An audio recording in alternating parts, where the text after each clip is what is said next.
Hello my fellow weebs and welcome back to the One Piece Saga, the series where I undergo the insane journey of watching through One Piece for the very first time, giving my thoughts on it and ranking each arc in a tier list to determine which is scientifically, unquestionably, mathematically, and definitely not just in my opinion, the best one. As per usual, if this is your first time joining us, I'd recommend going back to the first video to avoid seeing how the tier list already looks, and to see all the rules and technicalities. But with that being said, let's take a look at how the tier list looks right now. Coming off of the first couple of arcs of Alabasta Saga, we still have Arlong Park and Baratier sitting at the crowned S tier, with the most recently covered arcs taking A's and B's. But oh, have I got an episode for you today. So let's not waste any more time and jump straight into our very first arc of the day. Diary of Koby-Meppo. Yes, I know the title in the thumbnail doesn't even mention the arc, but there are two very good reasons why. Firstly, the title is way too long and messes up the thumbnail, and secondly, it's very short, so I'll hope you forgive me. Alright, with that out of the way, let's go.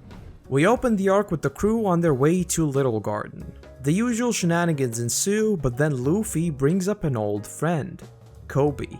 And so, we drift to a far-off land to see what Luffy's very first companion is up to. We see the duo of Helmeppo, the son of Axeman Morgan, and Koby, who are working as chore boys for the Marines. And before we get any further, I was very excited to see what they've been up to, especially after the little tease of Koby seeing Luffy's wanted poster in the episodes before.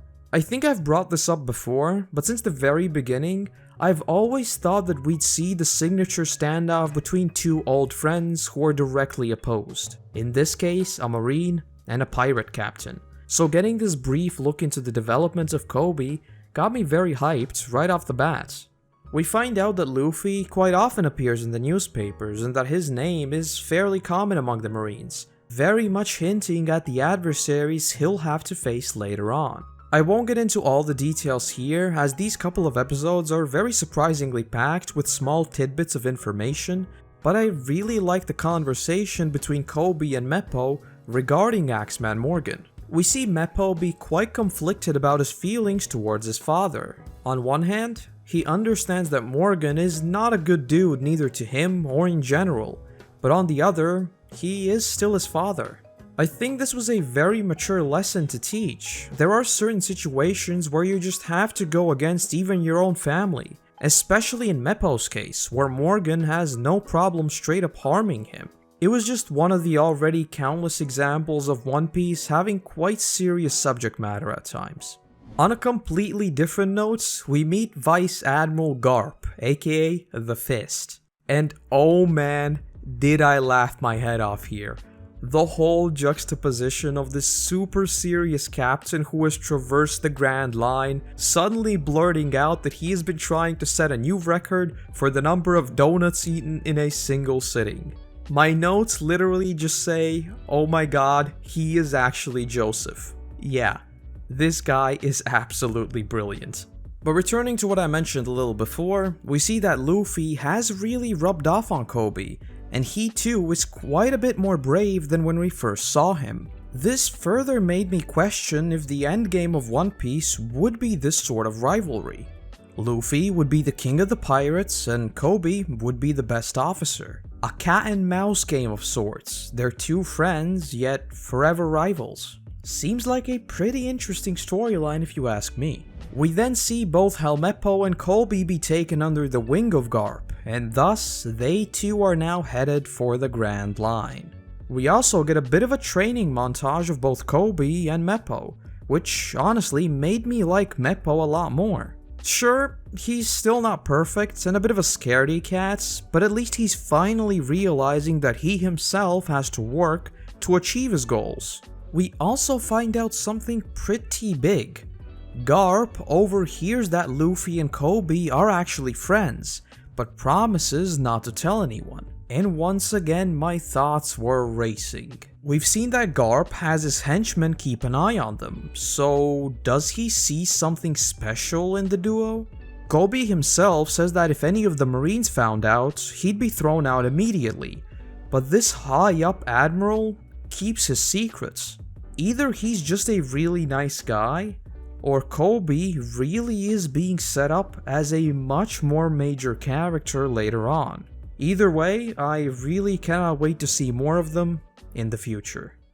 Yep, that is pretty much the arc. A very short one indeed, but definitely a nice check-in with some of the older characters. Though with this once again being a very short arc, it is another one that is tricky to rate. With that being said, I do think that it is a good C tier, so it will be ranking as the highest C, just below Romance Dawn. I did really enjoy it, but I would have liked to see a little more of what they're up to. I may very well be eating my words in a few arcs if they pop up again, but that's that for now. Next stop, Little Garden. Alrighty, now we get into our first proper arc of the day. One quick thing before we get going though, I absolutely loved the mystery vibe soundtrack we got once the Straw Hats ventured closer to the island. As usual, I'd play it for you, but I would get blasted by good old YouTube. With that out of the way, let's get going. We are introduced to a few more of Baroque Works' agents, Mr. 3 and Miss Golden Week in particular. And the scene of Mr. 3 saying that he has to be careful, otherwise people might discover he is the third agent, while having a haircut that literally says 3 gave me a good chuckle. We then cut back to the crew, who are bickering among each other trying to figure out what to do. The island they've arrived to is very mysterious, the plant life is bizarre and something that none of them have ever seen, they see some giant birds and so on. And since we're talking about the Straw Hats, almost all of them immediately decide that they want to explore the island for one reason or another. Luffy and Vivi just want to see what's up, Zoro and Sanji begin a hunting competition, and thus the only ones actually left on the ship are Usopp, Karoo, and Nami. I'll talk about this a little later as well, but I'm not too sure how I feel about all of them splitting up here. It will become much more noticeable in the latter half of this arc, but I felt like after they split up, some characters were left very underutilized. But yeah, more on that when we get there. Shortly after, we are introduced to the two other characters that would play a very major role in this arc, the Giants, Bragi, and Dory. I'll be honest, I didn't really expect these two to be plain old warriors, just giants. I fully expected them to be the usual bumbling dumb fantasy giants, so I was very surprised that they were actually intelligent. The line of "do you have any alcohol" from Bragi gave me a very solid laugh, but also made me interested in what exactly is going on here, as he appeared to be totally friendly with the Straw Hats. And so, we get some more lore. First, we find out that it would take a whole year to sink the log post, which is of course a no-go for our Straw Hats, since they have to get to Alabasta as soon as possible. But then, and perhaps more importantly, we find out about the origin of these two giants. They've left Elbaf and are stranded here until one of them can defeat the other. That day is yet to come, however, and they've been battling for over a century. And honestly, something about these two giants enjoying every moment of this just kind of spoke to me. I'm not exactly sure why, but I was just a little taken aback that they are smiling even if they've been doing this for 100 years. Even while trying to essentially kill each other, their bond was strong enough that they could have fun. It was just a really nice change of pace from the usual bland giant characters and fantasy stories. And to a lesser extent, I guess it also parallels both Sanji and Zoro in this case, as they too were enjoying the competition between them, but obviously they weren't trying to kill each other.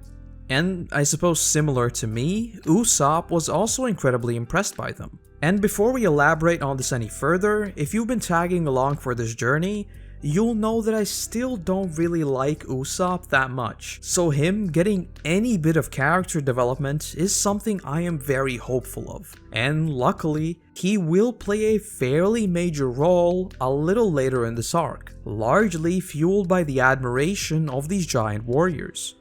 But it is at this point where things start to get complicated, as we see Dory be tricked into getting his face blasted by explosives, which we would later find out were planted by Mr. 3 and Mr. 5. I'll be honest, following this, I was very intrigued in the abilities of Mr. 3 and Miss Goldenweek. We see them trick the Straw Hats and separate them up, giving you the vibe that he is the mastermind here. Sadly, however, those thoughts would not last, but more on that when we get there.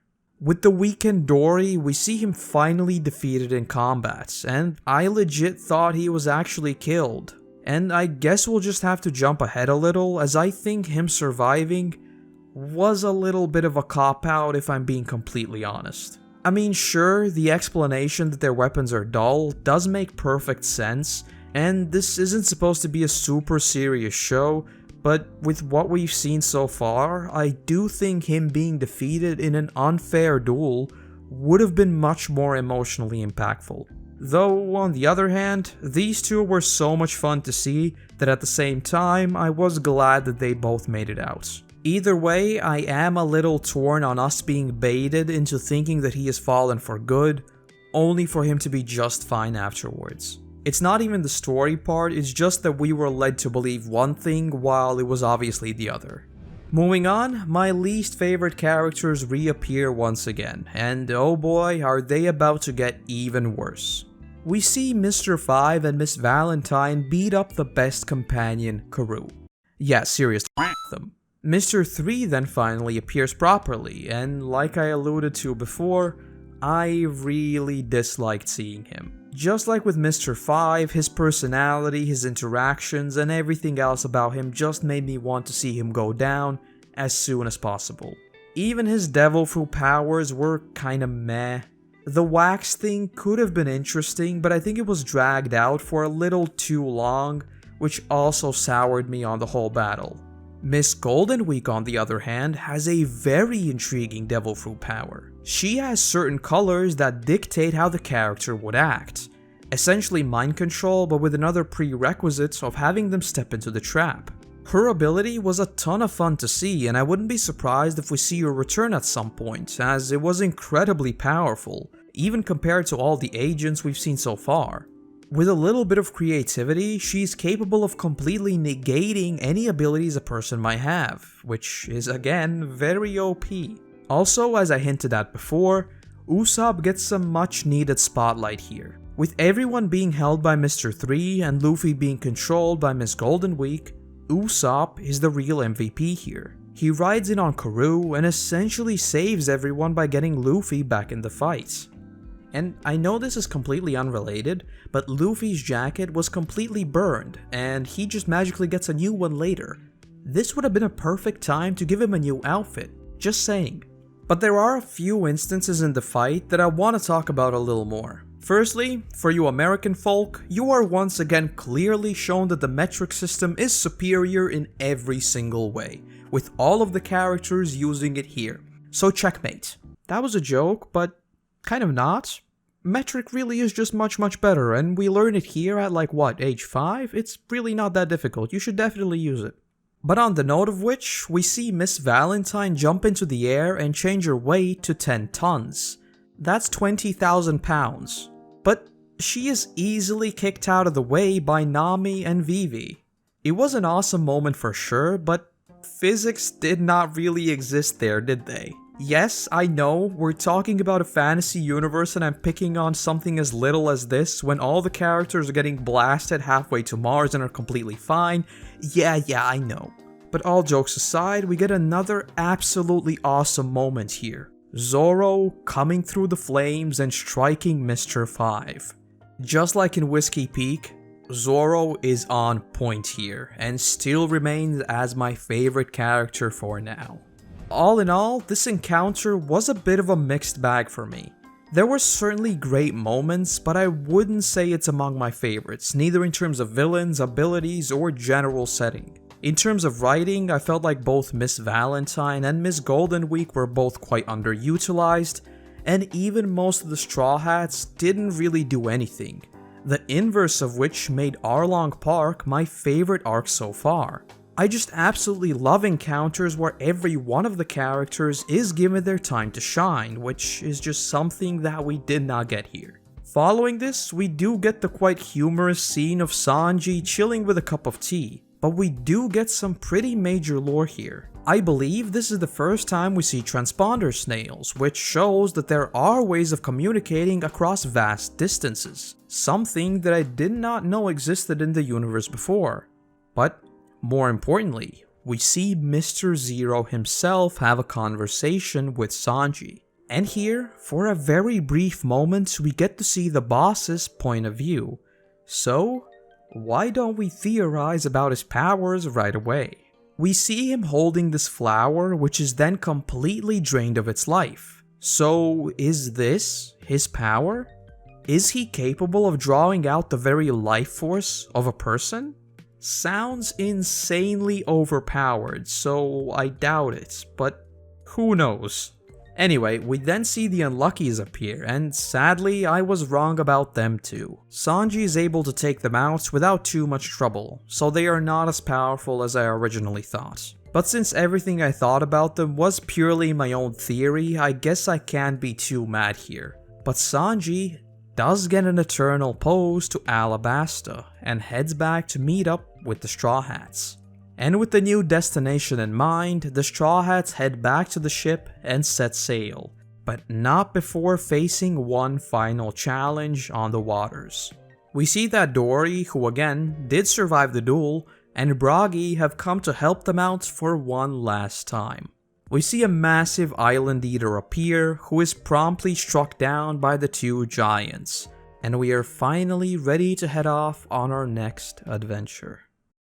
And that's Little Garden. As you may be able to tell, I am a little mixed on this one. I did really like seeing the two giants of Elbaf and their story, though I wasn't a huge fan of the adversaries in this one. The final standoff was also a little forgettable if I'm being honest. I think the best part was definitely just seeing Usopp getting a little more character development, as he was the one who essentially turned the tide of battle here. With all that being said, I do think this is a low C for me, just above Worship Island. While I did have quite a few problems with it, it still had a lot more important events than Worship Island, so for now, it will be sitting a tier above it. But with all of that being said, and as I think many of you are already expecting, let's finally get into the main course of this video. Drum Island. There is a very good reason why I've suddenly broken from the trend of having matching thumbnails for each saga.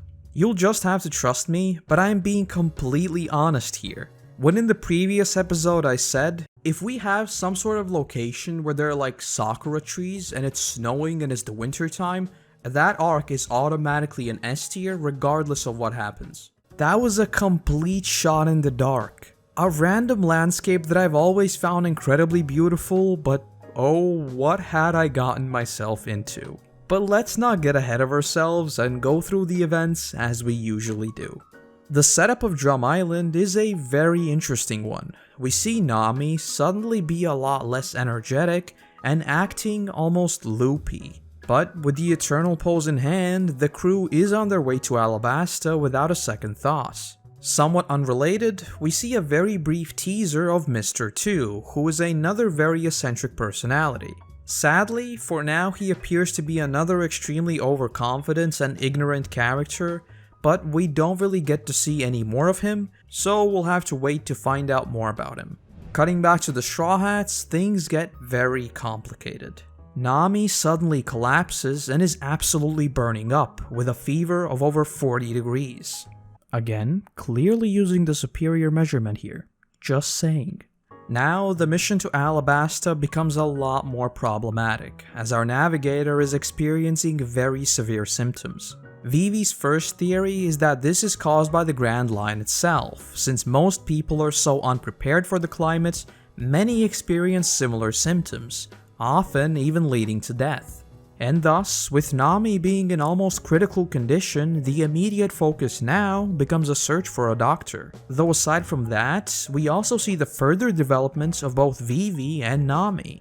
Firstly, we see Nami come clean about what she read in the newspaper. 300,000 royal soldiers have defected to the uprising force in Alabasta. But she didn't want to say anything to worry Vivi, as they couldn't do anything anyway. Vivi, on the other hand, responds as a true leader, saying that the sooner they can get Nami the cure, the sooner they can get to Alabasta. These were just a few great moments to see how Vivi has really already become a true Straw Hat and is also on her way to becoming a great leader. We also see another pretty important detail here. We see that Nami, even while pushing through the intense fever, is capable of predicting the weather on the Grand Line, something that was thought to be impossible. Again, just a cool detail to set Nami apart from most other navigators and to show why she is so important to the crew. And the next thing should be something you saw coming a mile away. My notes simply say, snow, and then Pog with about 50 O's. Yes, the level of hype I felt once they mentioned that we're going to a winter island was off the charts.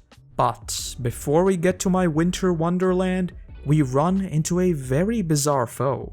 At first, I thought that his transforming ship was absolutely awesome, but after we met their leader, I didn't think he was too threatening, as he does get blasted by Luffy a few short moments later. So that's the end of that for now. But we get a very interesting scene here. We get a flashback to Tashigi and my main man, Captain Smoker. Oh boy, let's go. He overheard the conversation between Sanji and the boss on Little Garden, and now he too is on his way to Alabasta. I'll be honest, I'm starting to get very anxious to reach Alabasta as soon as possible. I really have no clue what will go down there, but so far, it seems like we'll have every Devil Fruit power user in the world there. Cutting back to the Straw Hats, we see a very wholesome scene of the crew staying with Nami as she rests. Not much else to say here, it was just a touching moment showing us that despite the shenanigans that often happen on the ship, they are a very tight-knit group. As we get closer to the island, we get a little bit of more lore of the climates in the Grand Line. There are islands that have their own seasons, so there could be Winter Island winters, Summer Island summers, and so on. These are the types of things I absolutely love in fantasy worlds, so I was all for exploring these places. Imagine having a snowy desert or jungle even. It's just something out of this world, so it's automatically more interesting to see, right? And finally, we reach Drum Island, where unlike the celebration we saw at Whiskey Peak, the people here hate pirates. And so, we even see Vivi shot. A thing worth mentioning here that would also be a trend for this arc later is that we see Luffy acting a lot more grown up for Nami. With Vivi by his side, he has a constant reminder that for now, his mission is less important and that he has to help his allies. And thus, his bombastic approach is replaced by a more level-headed conversation. My notes, however, simply say, dude, snow, and then Pog with about 100 O's. Jokes aside, we do get a lot more lore about this particular island, most of which I won't really get into as we'd be here for way too long. But I'll just say that as someone who is very much biased to these sorts of settings, I absolutely fell in love with the story of this island. Also, the music here is again on point. It gave me those mystery vibes on a dark autumn night. I really enjoyed it. Following this, Luffy and Sanji begin their journey up the mountain to take Nami to a doctor. And we get another super wholesome line from Nami. I'm counting on you, Captain. We'll have to pause here for a second because these sorts of little details can be leveraged to make scenes carry so much more weight. Simply by having characters not use certain names can make the times they do use them so much more impactful. Think Zoro calling Luffy the king of the pirates at Baratier, Lucifer calling the detective Chloe, and so on. When you're used to the way characters address each other, when they suddenly break from that trend, you will notice right away. So this simple detail of her addressing him as captain is just chef's kiss. And just before we move on, there is a piece of lore that I absolutely want to discuss. We learned that a few months ago, the entire country was destroyed by a mere 5 people, under the guide of Blackbeard. My notes sum this up very, very well. OMG, Blackbeard, are you for real? What? I think this is very much one of those names that when you drop, you better deliver on it. I'll say it right now. If we meet Blackbeard and he is underwhelming even by the tiniest amount, that arc is F tier. Seriously, you don't name someone Blackbeard and then show a character that isn't absolutely awesome. Cutting back to Luffy and Sanji, they have their first run-in with the massive bunnies and have to fight them off. Unlike in Little Garden, I feel like the characters having to split up here actually made the story much more interesting in this case. We are cutting between groups of different characters, each of whom give us a piece of vital information. We see the struggle of Sanji and Luffy, we then cut to Vivi and get some more lore about the island from Dalton, we see Wapol returning to the island, and so on. It was just a nice way of structuring the story and constantly building layers. We then meet another very interesting personality, Dr. Kureha, the only doctor on the island. And like, you can't tell me she doesn't look like the smiling guy from Courage. We'll get to know her a lot more later in the arc, but she was definitely a very different character to what we're used to right off the bat. A little while later, Dalton finds out that Wapol has returned, and we get a bit of a twist as he transforms into a beast. We would later find out that he has a devil fruit power which allows him to shapeshift between a human and a bison. Though just as quickly as he began the attack, he is sadly stopped by Wapol's men. And I feel like this is a very interesting concept to introduce in the series. Moving forward, we now have to keep in mind that any character we meet may potentially be a shapeshifter. I mean, maybe Dragon is a legit dragon, who knows? But jokes aside, we'll see how much this sort of power is used later, but I'd love to see more of this sort of thing. Cutting back to Luffy, we get this absolutely brilliant scene of the snowboarding massive bunnies. Not much else to say here, it just gave me a very solid laugh. And following this, we get an equally great scene, where the beautiful landscape is being juxtaposed by the terrifying avalanche and the power of nature. It was just a great little pause that makes you think about how powerful these sorts of natural occurrences are, and how insignificant we really are compared to them. And speaking of the avalanche, we get another tearjerker. My notes will sum this up very well. No, the bunny is trying to save his parents. What the f is this show's problem? But at least Luffy is passing by and immediately saves them, so that was super wholesome. This of course wouldn't be the last time this arc plays with my feels, but more on that later. Wapol catches up to Luffy and thus their first battle begins. Or I guess technically second, but who cares.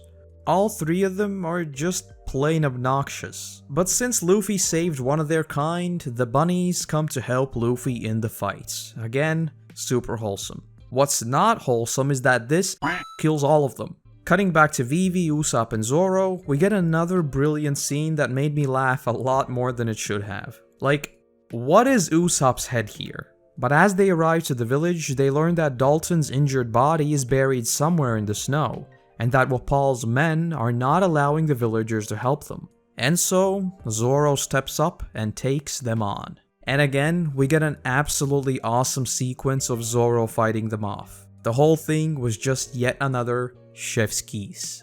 And thus, with the soldiers taken care of, the people start their search for Dalton. Meanwhile, Luffy has begun his way up the mountain, and oh man, was this hard to watch. I feel like this arc has been deliberately showing you that Luffy is much more than the hot-headed kid that we're used to seeing. Starting with what I mentioned when he introduced himself to the island people, to him desperately trying to climb this mountain for his crewmates. The only question I have is why couldn't he just extend his legs all the way up to the mountain? Are there some sort of limits as to how far he can stretch, or is this a plot hole? You'll have to let me know, as again, I'm just afraid of stumbling onto some spoilers by accident. But looking past that, this sequence is just great. The atmosphere, the music, the wind, and Luffy's struggle. Everything here was portrayed wonderfully. And just as he collapses, he is saved by Dr. Kureha's assistant. the little dude by the name of Chopper. I'll be honest, I knew almost straight away he was going to be joining the crew. Something about him just screamed Straw Hats, and I absolutely loved his wacky personality. And I think I forgot to bring this up in the Arlong video, but I've been waiting for them to get a doctor ever since Arlong Park. I remember Luffy saying that they should get a doctor and a musician. So might the next crewmate be a musician? Only time will tell, I suppose. As for Nami, we find out that Vivi's initial theory of her illness was actually incorrect, and that she had been bitten by a poisonous bug on Little Garden. We also find out that Luffy has climbed 5 kilometers. Again, metric is superior. But it just further establishes that idea of how far he will go for his crew. But now, it is once again that time. The backstory of Chopper. Yeah, this one was rough. I enjoyed it so much that I don't really have any real notes from these couple of episodes. Seeing the bond between Heroic and Chopper develop was just brilliant. And the whole message of seemingly not belonging anywhere, it was just genuinely beautiful. The soundtrack, the visuals, the story itself, everything. And as if I wasn't invested enough, we find out Heroic's mission: to make cherry blossoms bloom on this winter island. Honestly, we've seen some tragic backstories already, but is it fair to say that Chopper's is the most messed up? I genuinely believe that one of One Piece's biggest strengths is how well it gets you attached to these characters. After spending a mere couple of episodes with Heroic and Chopper, I had become so invested in their stories that seeing it come to an end was, again, just rough. I could spend an hour delving into it, so for now, I'll just say that this is my favorite character backstory to date. And not to end on a sad note, let's move forward. Wapol has reached the castle, and thus the final battle begins. There are plenty of really great moments in this one. We learn of Chopper's abilities, there's the great Luffy holding the flag moments, etc. But I'll be honest, Wapol was by far the biggest disappointment in this arc. I suppose in a way he does balance out the very dark backstory of Chopper. I'd imagine someone like Arlong might have made it a little too intense, but who knows. The fight against Wapol is won fairly soon thereafter, and so Drum Kingdom is finally free. And thus, Chopper officially joins the crew. But just before we leave, it is time to blast my feels for one last time. We see Kureha being mean to Chopper and essentially scaring him away, obviously trying to make you believe she is just plain mean. But even if I predicted it from a mile away, the scene between Dalton and her still did the blasting, as while talking about goodbyes, she says that she does not like tears and starts to cry herself. Following this moment, I'll just read out my notes while showing you the accompanying scenes. Oh my god, will the cannons? Oh my god, cherry blossoms? Then some random letters? This shot is brilliant. Poor Chopper. I mean, yeah, this is almost word for word what I described when I said what I want to see. How can I not be amazed? The whole ending sequence was just so good. But just like that, another adventure is behind us, and so the Straw Hats set out on the open waters with another new companion. But just before we fully conclude this adventure, we get a flashback of Dalton and Vivi. Firstly, we get our first ever hints at Dragon, as the members here name him a revolutionist. Not much else is said, but it was a very good tease that he may just be pulling the strings in some capacity, especially after what we saw in Logtown. As for Vivi, we see just how mature she has been ever since she was a kid, refusing to make a scene after Wapol hits her, and ultimately being the one to largely inspire Dalton. I mean, I already absolutely hated Wapol, so this was just like, yeah, of course he would hit a kid. And finally, we get another bit of information regarding Blackbeard. One of Dalton's men runs up saying that a man named Ace had appeared, which made the snowfall stop for a day, claiming that he is hunting Blackbeard and asking whether any of them had seen any Straw Hats, ending by saying that he would wait for the Straw Hats for no more than 10 days in Alabasta. Man, as if Alabasta hadn't been cooked up enough. I cannot wait to see just what is going on there. And very briefly, we also get some more tidbits of Baroque Works lore, and we get another look at both Mr. 2 and Crocodile himself. So yeah, things are about to get very, very real. So it's time to drop full sail and head straight for Alabasta. And that's Drum Island. I believe this is shared first place with Arlong Park for the longest arc so far. So believe me in saying that trying to fit this along with the first 2 arcs in a single video was a battle and a half. There was so much that happened this arc that I simply could not go into everything here. Maybe we will revisit the Chopper storyline at some point in the future, and perhaps in time I'll revisit some of my favorite arcs if they become more relevant in the future. I won't drag this out any longer because yes, this is an S tier arc.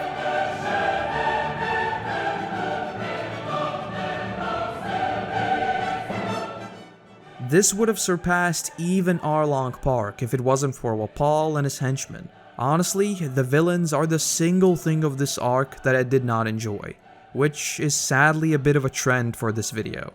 But yes, it has surpassed Baratier for me. Perhaps on rewatching them I'd have a hard time picking my favorites, but as of this moment, it is the second best arc so far. And obviously don't take this as me ranking it as S tier just because I said the line about snow and cherry blossoms. While they certainly contributed to my enjoyment of it, it is by no means the largest factor here. It was just a really good arc with plenty of character development. I mean, we didn't even bring up the MVP Karoo, who jumped after Zoro and got frozen in the water. Again, there's just too much to this arc. In retrospect, it probably deserved a video on its own. But let's not dwell on this for too long as we've got the climax of this saga up next. And that brings us to the end of, yes, another long video. This was an absolute blast to watch and make for you all. So why don't we do the good old test to see how many of you are still here. Leave a comment, whatever it may be, and include the word motorcycle. Seeing the stuff you guys come up with always gives me a good laugh. Other than that, if you enjoyed the video, I'd appreciate it if you did all the YouTube things to let the algorithm know. And if you wish to support the channel even further, consider joining the Patreon where for as little as $1 per month, you can get access to all the benefits. Speaking of which, massive thank you to our current patrons who allow me to produce even more content for you all. Seriously, thank you. All of my socials and links are in the description, but other than that, I want to say thank you very much for watching. I hope you have a great day, and hopefully, I'll see you in the next one. Bye bye!